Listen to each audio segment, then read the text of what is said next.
আজকের আলোচনার বিষয় হচ্ছে বয়সকালে সবারই হাড় ক্ষয় হচ্ছে।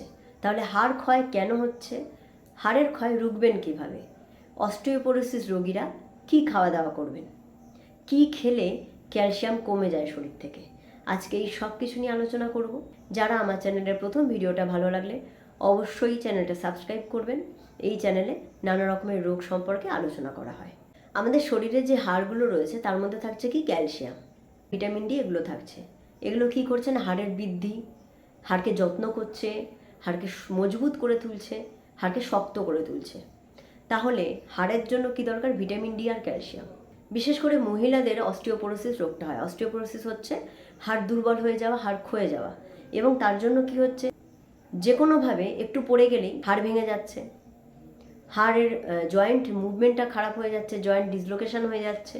মহিলাদের ক্ষেত্রে বেশি করে এটা হচ্ছে। আর বয়সকালে যে হাড়গুলো খারাপ হচ্ছে বা ভেঙে যাওয়ার চান্স থাকে, তার মধ্যে প্রথমেই হচ্ছে হিপ জয়েন্ট, দ্বিতীয় হচ্ছে রিস্ট জয়েন্ট, আর 3 নাম্বার হচ্ছে স্পাইনে, লাম্বার স্পাইন। এবার হচ্ছে মহিলারা কেন সবচেয়ে বেশি অস্টিওপোরোসিস রোগের শিকার হয়, মহিলাদের কেন হাড়ের ক্ষয় বেশি হয়?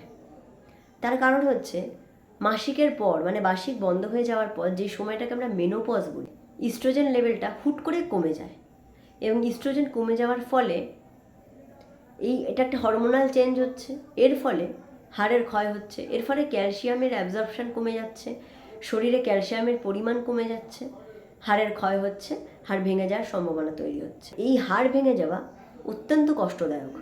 বয়সকালে এই হাড় ভেঙে গেলে অনেক ক্ষেত্রে কিছু করার থাকে না, কারণ বয়সকালে এমনিতেও সার্জারি করার আগে অনেকবার ভাবতে হয়। তাই চেষ্টা করতে হবে যে অস্টিওপোরোসিস যাতে না হয়, অর্থাৎ হাড় দুর্বল যাতে না হয়, সেই জিনিসটাকে খেয়াল রাখতে হবে।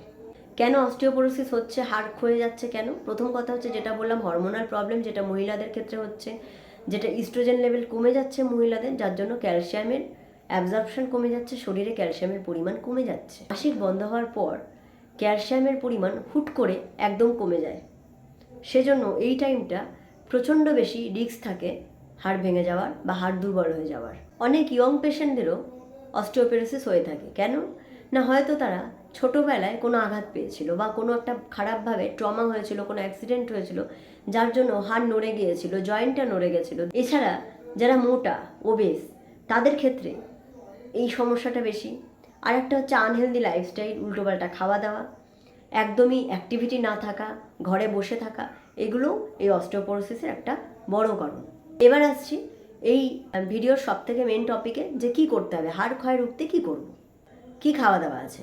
প্রথম কথা হচ্ছে যে হাড়কে মজবুত করতে কি করতে হবে না, এক্সারসাইজ করতে হবে, হাঁটাচলা করতে হবে, রোজ 15 মিনিট হাঁটাচলা করতে হবে।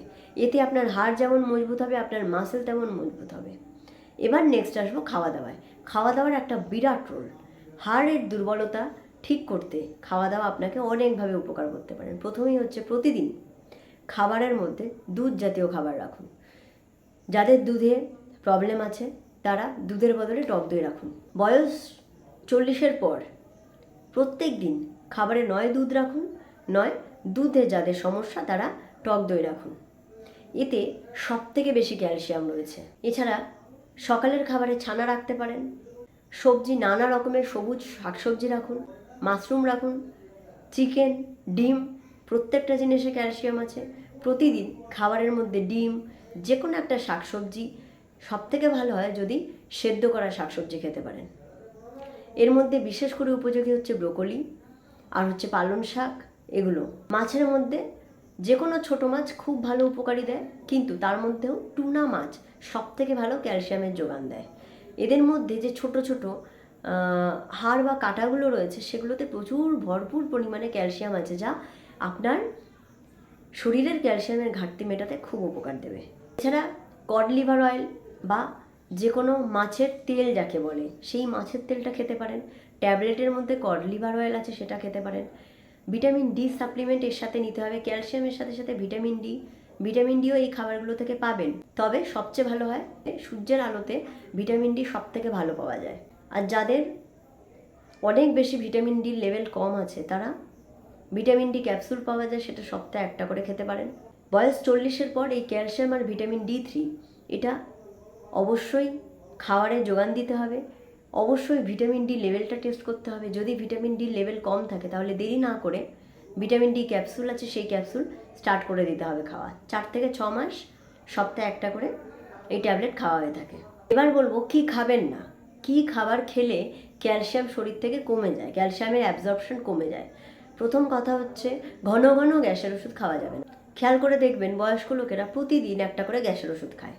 গ্যাসের ওষুধ ক্যালসিয়ামের অ্যাবজর্পশন কমিয়ে দেয়, তার ফলে ক্যালসিয়ামের পরিমাণ কমতে থাকে। আপনি যতই সাপ্লিমেন্ট নিন না কেন ক্যালসিয়ামের লেভেল কিন্তু কমতে থাকবে। নেক্সট হচ্ছে অ্যালকোহল, ক্যাফেইন এবং চা। ঘন ঘন এই 3টে জিনিসের মধ্যে যে কোনো কিছু খেলে এটা কিন্তু ক্যালসিয়ামের অ্যাবজর্পশনটা কমিয়ে দেয় শরীর থেকে, ক্যালসিয়ামের ঘাটতি হতেই থাকে। আপনারা জানেনই জাঙ্ক ফুড খাওয়া ভালো না, জাঙ্ক ফুডও ক্যালসিয়াম অ্যাবজর্পশনকে কমিয়ে দেয়। ফ্যাট জাতীয় খাবার কম খেতে হবে, সেটাও ক্যালসিয়াম অ্যাবজর্পশনকে কমিয়ে দেয়। নানা রকমের সিড খেতে পারেন, এর মধ্যে সিসেমা সিড খুব ভালো, পামকিন সিড খুব ভালো। যে জিনিসগুলো বললাম, যে খাবারগুলো বারণ করলাম, সেই খাবারগুলো অবশ্যই আপনাকে লাইফস্টাইল থেকে সরিয়ে ফেলতে হবে, এবং যে খাবারগুলো খাওয়ার কথা বললাম প্রতিদিন এর মধ্যে 1টা থেকে 2টো খাবার আপনার লাঞ্চে বা ডিনারে রাখুন। আশা করছি এইভাবে চললে, মেনে চললে হাড় ক্ষয় আপনি রোধ করতে পারবেন। ধন্যবাদ।